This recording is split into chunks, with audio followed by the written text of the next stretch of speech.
ओम शांति। आजिर साकार मुरली 8/5/26 बाप दादा मधुबन। बाबा कहते मिठे बच्चे एबे तुम्हें माने शूद्र कूलरू बाहरी ब्राह्मण कूल को आसीच। बाबा ही ब्रह्मा मुख द्वारा तुम मानू पोष्य करिछंती, तेणु यही खुशी रे रुह। प्रश्न, केउ गहन रहस्य को ब्राह्मण कूलर पिला माने ही बुझी पारिबे?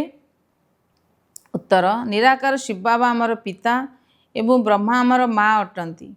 निराकार भगवान किपरि माता पिता बंधु सखा हेउछंती एई गुह्य एवं गुप्त रहस्य को केवल ब्राह्मण कूलर पिला माने ही बुझी पारिबे।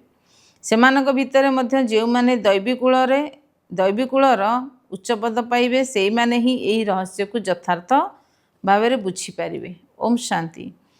धारणा पाई मुख्य सारांश 1 नंबर, निज भितरे धारणा करिवा एवं अन्य मानकु कराइबा पाई सकाळु सकाळु उठी बाबांग स्मृति रे बसिबाकु हब। निजे जहा किछि बुझिच ताकु अन्य मानकु बुझाइबार अभ्यास करिबाकु हब।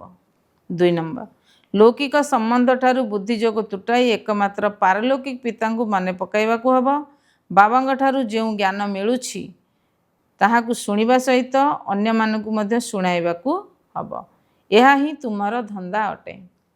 आजिर वरदान, समाहित करिवार शक्ति द्वारा एकमतर वातावरण सृष्टि करुथिबा दृष्टांत रूप हुआ। जो माने एका भली दाना अटंती बा जनकर लगन रे मग्न एवं एकरस स्थिति रे रही थांती तथा जनकर मत अनुसार चालुछंती, परस्पर भितर संकल्प रे मध्य एकमत अटंती, सेई माने ही माला रे गुंथा होई थांती। किंतु एकमतर वातावरण सेतेबेले सृष्टि होब जेतेबेले तुम भितर समाहित करिवार शक्ति थिबो। जदि भी कौनसी कथारे द्वंद्वता भिन्नता होई जाउछि तेबे सेई भिन्नता को निज भितर समाहित करिनियो, तेबे जाई परस्पर भितर एकतार सहित संबंध रे निकटता रहिबो एवं समस्तिंग आगरे दृष्टांत रूप होई जिवो। स्लोगान, यदि प्रत्येक संकल्प रे बाणी रे एवं कर्म रे आत्म अभिमानी स्थिति को धारण करिवो तेबे सेवा क्षेत्र रे चमक आसीजिवो। अव्यक्त इशारा, सर्वदा अचल अटल एवं एकर स्थितिर अनुभव कर। जे कोनोसी दुखदायी दृश्य देखुथिले मध्य नथिंग न्यू अर्थात किछि नुआ कथा नुहे। जो मानकर एई भली नथिंग न्यू रो ज्ञान पक्का मने रहिथिबो सेमाने केबे भी कोनोसी परिस्थिति रे विचलित हेबे नाही।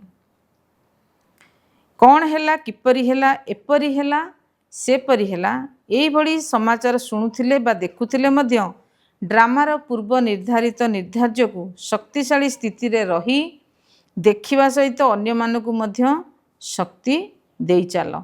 दुनियार लोक माने विचलित हेउथिबे किंतु तुमे माने एकरस स्थिति रे स्थित रही सेमानंक भितरे शक्ति भरुथिबो। तेणु जो माने भी तुम संपर्क रे आसुछंती सेमानंकु शक्तिर एवं शांतिर दान देई चाल। ओम शांति।